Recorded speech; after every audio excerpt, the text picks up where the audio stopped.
Hey guys, thank you so much for being here. Welcome to another heart-pounding episode of Need More Coffee Please with Cisco and Melissa. My name is Cisco. And I'm Melissa. And last time we left you with myself having a craniotomy and hence the origin of these lovely scars on my head here. So we talked about that origin story, and now we're gonna go a little bit beyond that and just kind of the aftermath of that, and then what happened, and then we'll start getting into some rehab stuff, and then hopefully in later episodes I'll be able to talk some more. I remember a little bit more. About what happened afterwards, because the craniotomy especially took a lot of my memory away. So we'll see if I'll able to get some words in edgewise here. 25 years of being together, it's not looking too promising, but I'm sure we'll get there eventually. I might let you talk. Yeah, thank you. So I got my craniotomy. I'm out of surgery. I'm back into the ICU, and then many adventures and fun times occur after that. And so I'll let Melissa take it away from there. So he, like you said, got out of surgery and came back to the room. At that point, he was still intubated and would be for a few more days. And after a couple, back up. He, came out of surgery looking like he'd aged about 40 years. He hadn't eaten in probably 2 weeks, realistically, besides like small bites here and there. But the amount of pain that he was in from just the fall, it was giving him really severe headaches. And he just wasn't able, like, he would be hungry, we would bring him food, and he would take like a bite or maybe 2 of it. So he had lost a significant amount of weight, which was not great since he wasn't, a big guy to begin with at all. He didn't really have any weight to lose. So he lost about 30 pounds, and it was scary. Like, he just looked so frail, and it was it was crazy because it seemed like there was, like, you could tell he lost weight before he went in for surgery, but it really felt like he just dropped a crazy amount of weight by the time he came out, which obviously wasn't the case, but that was just the impact of having brain surgery. If you're not like familiar with that, I definitely wasn't, because I had no idea what we were looking at when he went in for brain surgery. And I think they kind of tried to prep me maybe a little bit, but not really. And maybe they just assumed that I kind of knew what having brain surgery meant, but I really didn't. So it was a major setback in every single way. So I knew it was a setback. I didn't realize how much. When you have brain surgery, it's a traumatic brain injury. And, having a stroke is a traumatic brain injury, but the surgery is definitely, he didn't have a massive stroke. So the brain surgery was significantly more impactful, I think. That was the worst of it. That was even worse than the actual stroke itself, which is it really was pretty crazy. And normally I wouldn't have any outward physical signs or scars from that. It just all happens internally. But them having to cut my head open, it's gonna leave some physical scars And when you're messing with your brain, there's going to be some other stuff that are affected and is impacted because of it. So yeah, it was definitely, as Melissa said, a setback for sure. Yeah. So he came out of that not able to walk, not able to talk, not able to feed himself. He was in a diaper, which was not the case before he went in for surgery. So they basically went backwards over 40 years into more than that, into like a baby, completely dependent on Melissa and my kids and my parents for anything, and the nurses yeah, in the hospital. Thankfully that was the diaper time was there. Yeah, imagine being in your 40s and your kids being teenagers and them seeing you in a diaper and having to alert the nurse that it was time that it's time to change my diaper. Thank God I don't remember any of this. I mean, it's funny now thinking about it, but immediately after it happened, after I got home and I heard all this, it was horrifying. I mean, it was, my worst nightmare, probably my kids' worst nightmare too, honestly, to see their dad, in a diaper and in a state like that, honestly, is really scary. And we've been through some pretty, crazy things, but I think for them to see, this definitely took the cake. Yeah, one of the parents go through something like that is definitely, I'd never seen my parents go through anything like that. Neither has Melissa. It would be terrifying to say the least.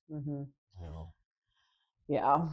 So, so it was pretty hard seeing him in that state, with the tube, the intubation. It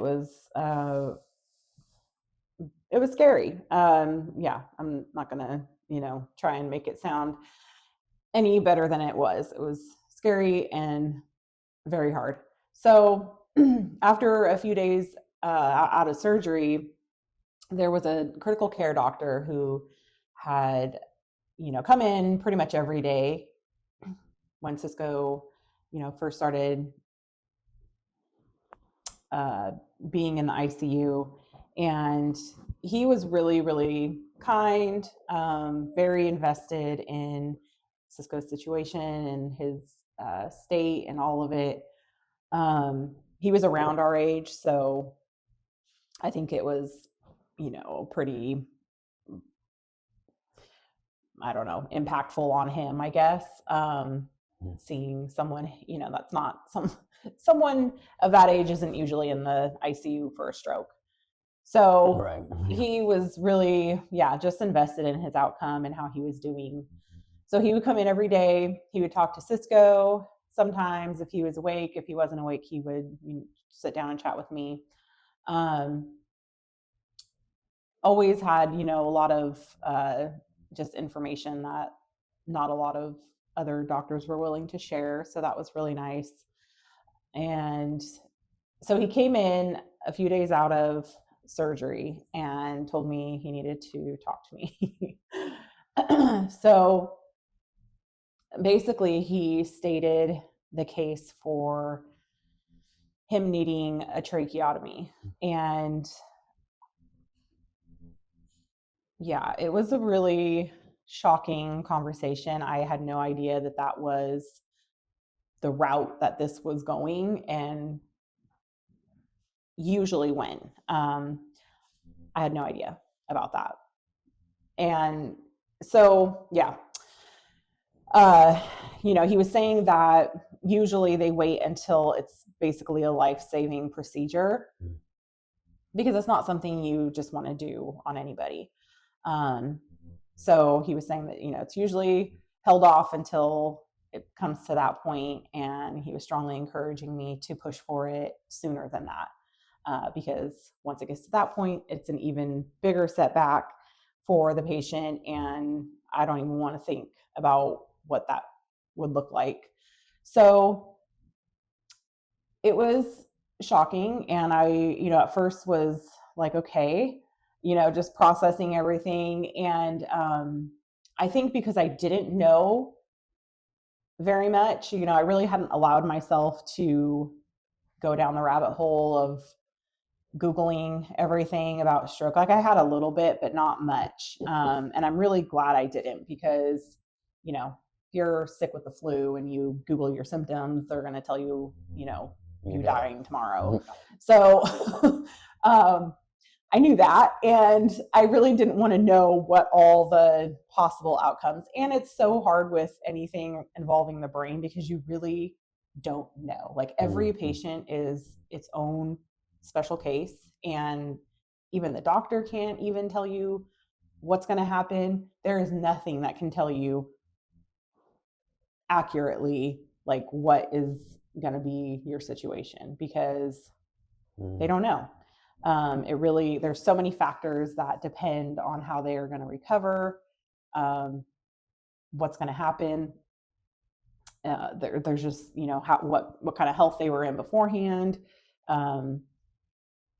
There's so many factors. So there's really no way to tell. The brain is still largely a mystery. And so that was almost very freeing to me also, because I knew it was so much in the Lord's hands. Like it was completely in his hands. Yeah. So not knowing a whole lot really helped in this situation, I strongly believe, because once he started having that conversation with me, I knew I was going to just ask everyone to start praying, and to pray that was not going to be necessary. And I did. Once we kind of let that process and sink in a little bit, I, had a few people message me, and some nurses that had come in and told me, like, this is kind of the natural progression of where this goes. And I understood, okay, like realistically speaking, he's going to need it. But I just had this strong feeling that I needed to get everyone to pray, and that he was not going to need it.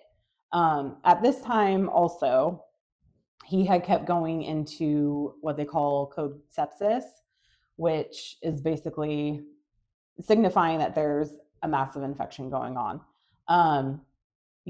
It comes up in their blood work. He was spiking a fever, like all this, like over and over again. They would run cultures, on all the areas they were suspecting, that he was getting an infection in, and they would all come back clear. So it was super like confusing and mysterious on why he kept going into code sepsis when there was no like actual infection. Again, I kind of got this like strong feeling that was all the tubes and everything that was in him, that it was his body basically rejecting that. Which makes sense. Like that's basically what an infection is your body fighting off a foreign, bug or virus, or just something that's not supposed to be in your body that is in your body. And that's literally what he had. Imagine going from nothing to all of a sudden all these tubes and needles and different things in your body, and your body's like, what is all this? And it's trying to fight it off. It's a foreign contaminant, as they say, that robot says of Wally, and it's just like your body's just trying to fight it off, and so I think it's an infection, and it's going to react that way, and all the white blood cells and all the things are going to go attack it, and so we already know he has like a crazy strong immune system as it is. Like anytime we get sick, like any kind of sickness in this house, we're half dead, and he's like totally better after a day or two. It's pretty wild. So I think immune system was running on overtime trying to get all that stuff out. Yeah. But anyway, if they had needed to do a tracheotomy, it would have been like a permanent kind of device in his tracheotomy, that would have assisted him in breathing. So to me, I was just like, no way, he cannot, like, please God, because if his body's freaking out over tubes and, that's just going to make it freak out even more. And it's not something that's forever, but it is a long time. It's not something they just put in and pull out a week later. Like, it's a semi-permanent, device and situation. And sometimes it is permanent, but, they were saying in his situation it wouldn't be, but it just, in my mind, I couldn't even process how this was going to go. So they turned down the breathing machine, and he totally took it over like a champ and did not need it. So that was like our first hurdle. And then the second one, right after or soon after that, they'd had the NG tube through his nose, feeding tube. So it goes through your nose down into your stomach. And he was trying to pull that out the whole time they had it in. Oops. It was real fun. He was getting so mad at me and Daniel because we kept trying to stop him from pulling it out, and he just wanted it out, and he would get so frustrated with us. So I don't know how long that was in for a while. I can't remember exactly. It felt like weeks. It might have just been a week. I think it was about 2 weeks that it was in. And the issue with that, so you have, the tube going through your nose and down your stomach, and there's a solution that they are pumping into it to essentially feed you. And it looks like gray mud. And they kept getting the calorie amount that he needed wrong. And so he just kept losing weight. And they were like, why is he still losing weight? He's just looking more and more frail. And then they would look at the container holding the feeding solution, and they were like, it's totally the wrong amount of calories. How do they keep getting this wrong? And they had to reset it probably 3 or 4 different times. So it was not great. So again, the natural progression for how long he'd had the tube in and been intubated and all of that, he would need a stomach port. Again, a device that is on the outside of your stomach, but it goes into your stomach, and then they, it's just a more permanent feeding tube, basically. And so they were telling me, this is what is going to happen next. He's going to need, to get the stomach port. And once he gets that placed, then he can, go on to inpatient rehab. Again, I kind of freaked out because he's trying to pull the feeding tube out of his nose every other second. He's going to do the same thing with a stomach port. And, this guy also was begging for a cheeseburger like the whole time he was in the ICU when he was verbally able to talk. And I've heard from people who have had a stomach port, it doesn't, like, even though you're getting your calories, like, you're constantly starving and you feel hunger all the time. And I knew that would be absolutely devastating to him and would have really affected his just will to recover and push himself in rehab. I can't imagine, and it's heartbreaking to think of the amount of people that wake up from a stroke and this is their reality now. Mm-hmm. And, he had to overcome so many mental hurdles afterwards of realizing he'd had a stroke, and now he's got to learn how to walk again. He's got to learn how to use the toilet again. He's got to learn how to hold a fork again. And, how much more harder all of that would have been if he had a tracheotomy and a stomach port. So it's a hard reality. Mm-hmm. And I totally get why, so many people who come out of these situations, like, it's just so hard on your mind. And, depression is like a really big after effect. Not only because your brain is trying to process all this stuff and isn't functioning the way it usually does and can't process these things, but then just like what you're living with. I mean, and when you're craving a particular type of food, whether it's a cheeseburger or a steak or a salad, you're not craving, oh, I'm gonna get 300 calories out of this and it's gonna fill my stomach X amount. You're craving the taste, the texture, the feeling that you get, or taking a bite out of the cheeseburger or whatever, putting the fork of salad in your mouth. That's what you're craving, those kind of feelings and those sensations. So a stomach port just ain't gonna do it. Even if they blended a cheeseburger and stuck it in my stomach, it's just not gonna be the same because I can't taste it, I can't feel it. Those feelings wouldn't come of satisfaction, of satisfying my cravings. So it just wouldn't be the same, and it would be, I had a hard time as I was after the stroke and after I got home with thoughts of just depression and just not being able to walk and drive and work and do the things that I used to be able to do before. And if I had a stomach port and a tracheotomy on top of that, I would have really just amplified that by a lot. So thank God, we didn't get to that point. And I'm gonna have to deal with that later. Yeah. And so I think not knowing a lot about stroke and all the stuff that can happen afterwards, in a way it was really good for me. In many ways it was very hard too, but I think I would not have asked for the prayers that I asked for if I knew where this road was going and where it normally went.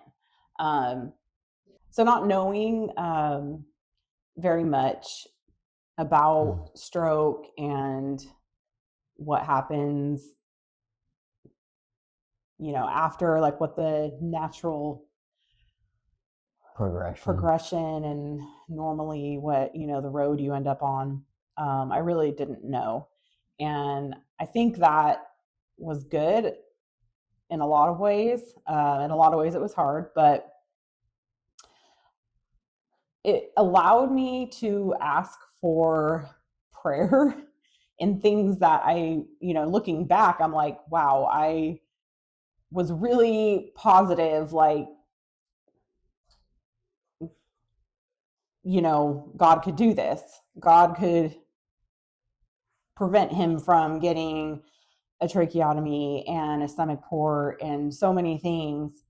And I don't know that I would have had the confidence to ask for that if I had known this is what happens. Like, you get a craniotomy after a stroke, you're going to need a stomach port and you're going to need a tracheotomy. I did not know that. And so it wasn't even, it wasn't hard for me to think, oh, God can do the miraculous or what, it wasn't even a miracle in my, I guess it kind of was.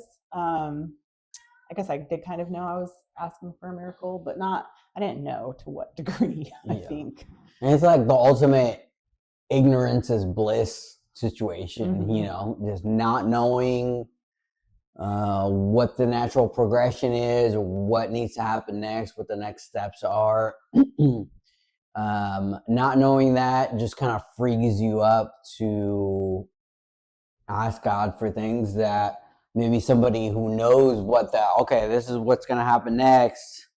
A doctor or a nurse or somebody in the know may not be in the position to ask for these things, because they just might think, okay, this is just what's going to happen next. This is what's going to happen after that. And this is just how it goes. And Melissa not knowing those things probably really helped in asking for those things that might seem outlandish and might seem ridiculous to somebody who does know what's going to happen next. So as important as it is to be educated and be knowledgeable about certain situations, sometimes it's good to not know, to be a little dumb. Yeah, to be ignorant and to be able to pray those things, because sometimes our own intellect and our own knowledge gets in the way of our prayer life and our relationship with the Lord, because we think we know this is how it's supposed to go, but that's not always the case. Yeah. Yeah, it really, just makes me wonder now, like how much we limit God, with all the things that we know. Like, we have all the information at our fingertips with phones and computers. We can literally find out anything we want to at any time. And, just sometimes all that knowledge is not a good thing. And I think it can limit our beliefs and what he can do and what we can even allow ourselves to pray for or ask for prayer for, because we're thinking like, oh, well, this is how this goes, and this is what is supposed to happen and what normally happens. So I'm not going to ask for that, or I'm going to ask for it, but I'm not really going to have the faith that he can do it, Right, for sure. Yeah, like it says, knowledge pops up, for sure. And we think we know these things, and we think we know what's going to happen next, and we're puffed up with all this information and all this knowledge, and it's not necessarily the case, and it's not necessarily what's going to happen next. God ultimately is in control, and he's a great physician, and he's the one who ultimately decides what's going to happen and where you're going to be afterwards. And so she was trusting in that, and that's something that I definitely had to trust in later during my recovery. And the doctors will tell you certain things, and you just have to just trust in the Lord that he's gonna do it. And as much as you trust and respect those doctors and their knowledge and their experience, at the same time, it doesn't compare to what the Lord knows and what the Lord can do. And so ultimately, we have to trust and honor the Lord, and not man's knowledge and abilities and different things. Yeah, God always has the final say. Me and his mom kept saying that the whole time. God has the final say, and it really just rang so true in his situation. Like, God did have the final say, because there were so many things that, even recently he had a big jump in progress back in September, which was 6 months ago. Now we're in 6-7 months ago. His doctors were all telling us, that his progress had pretty much peaked, and it was going to be a pretty, not that he couldn't progress anymore, but it was going to slow down quite significantly. And it had slowed down by that point, but there was just a lot of things that they were saying, don't expect much beyond this. And definitely not like the big jumps, that we had seen in the beginning. So we weren't really expecting a lot, but I also knew from experience from what had happened in the hospital that you never know. And again, God has the final say. So a lot of people have been praying for him. We've been doing just like more holistic alternative stuff with him from that point on. And yeah, just back in February, he had a significant jump in progress that felt like overnight and completely out of the blue and took us by surprise. So yeah, for sure. Yeah, so it's easy for us to have all this book knowledge and even experiential knowledge of what can or should or would happen, but that doesn't, God can do so much more than that. As Melissa alluded to, like, they say you plateau after a year or whatever the case, and they might have their own reasons or experiences that would lead them to those conclusions.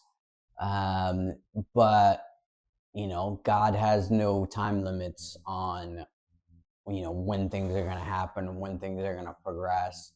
There's a lot of examples of people who've had traumatic injuries such as paralyzation or stroke or heart attack or cancer that the Lord hasn't healed them, quote unquote, to what our standards would be of 100% or functional. And some people still have some disabilities, like Johnny Erickson Tada, who's been a quadriplegic for quite some time, but the Lord has used her in amazing ways.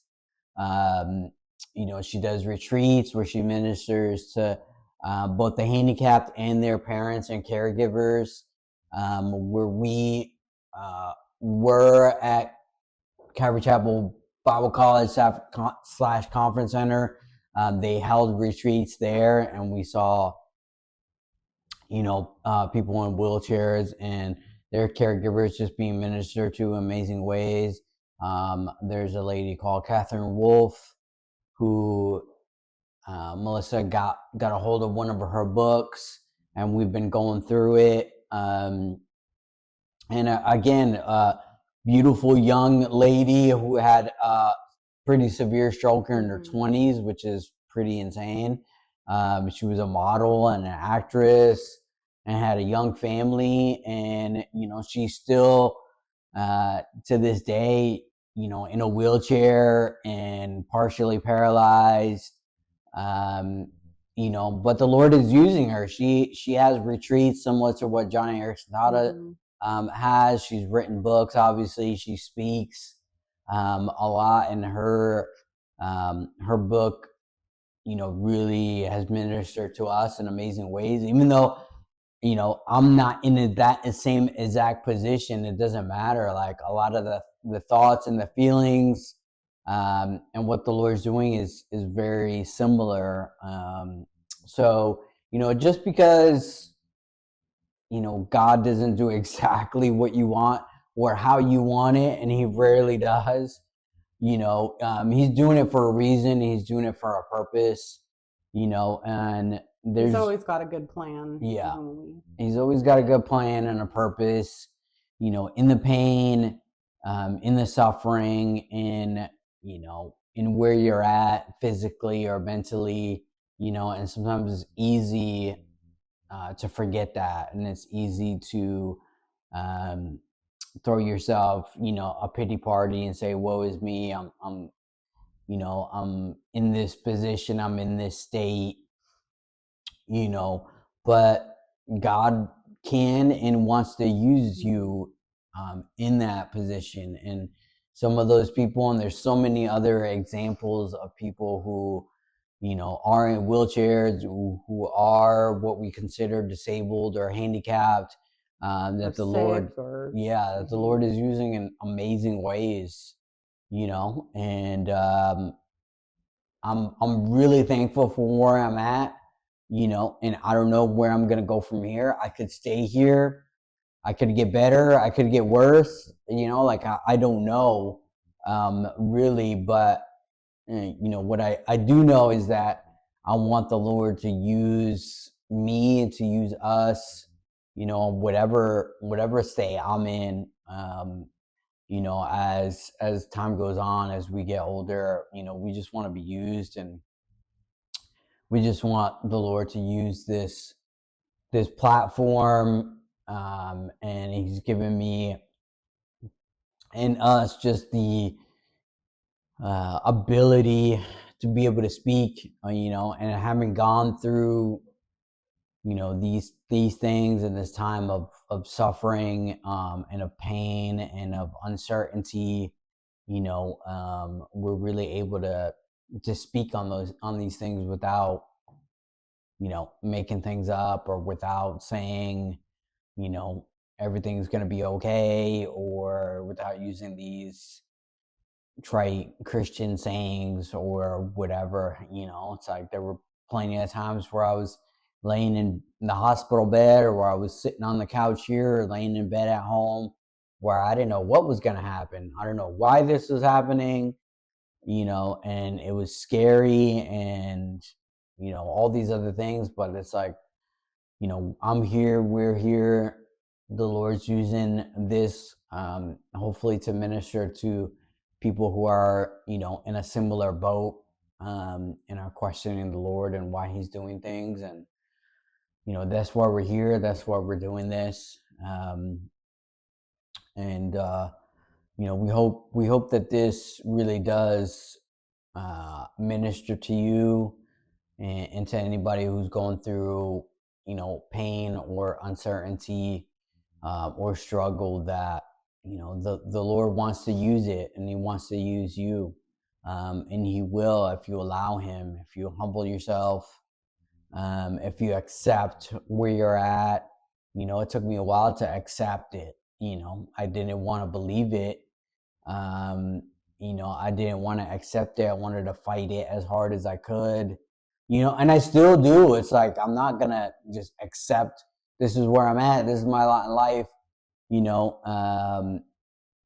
I'm gonna just be in this position. I'm never gonna drive again. I'm never gonna work again. I don't know. I don't know what's gonna happen from here, honestly. The doctors may have their opinion, and other people who've gone through this may have their own opinion. But at the end of the day, God has His own opinion, and He can do whatever He wants, whenever He wants. And so, we just want to walk in that, and trust the Lord in that, and be able to minister and to communicate that to others who are going through something similar as well. Mm-hmm. Yeah. So we're gonna, with this episode, we're adding podcasts to our the platforms. Need more coffee, please, universe. Yes. So yeah, after doing a little poll on Instagram and getting some feedback, I'm a podcast girl. Like, I like to just put it on and go about my business. So I know, there was a lot of other people who agreed with that, and it's easy to kind of transfer what we're doing here into podcasts. So, with the help of our son, of course. Yeah. So we'll be doing that, and so it'll be available on Spotify, Apple Podcasts, and YouTube. Yes. Yeah. Yep. So, Lord is doing some great things, and He wants to do some great things in and through you as well. Yep. We're just normal people. We don't have any special gifts or abilities necessarily. We're just regular people who are doing this, figuring this out on the fly, and we're doing this because we feel like this is what the Lord really wants us to do, as odd as that may sound. So, if He can use us, He can use anybody, honestly. So, keep that in mind, and just know that the Lord loves you. We love you. And, don't forget to hit like and subscribe and comment and all that good YouTuber stuff. Share. Share. comment, let us know who you are, where you're from, what you're going through. We really do. We really do want to pray for you. We really want to pray with you. And our hope is to just to build a community where we are praying for each other. Obviously we are witnesses and testimonies that prayer really does work. That's the reason I'm here. And that we're here, and we want to just continue that and just pass that on. Yep. So we'll be back next Monday, 3 p.m. Central Time. And yeah, hope you have a good week. Yep. Love you guys. Love ya.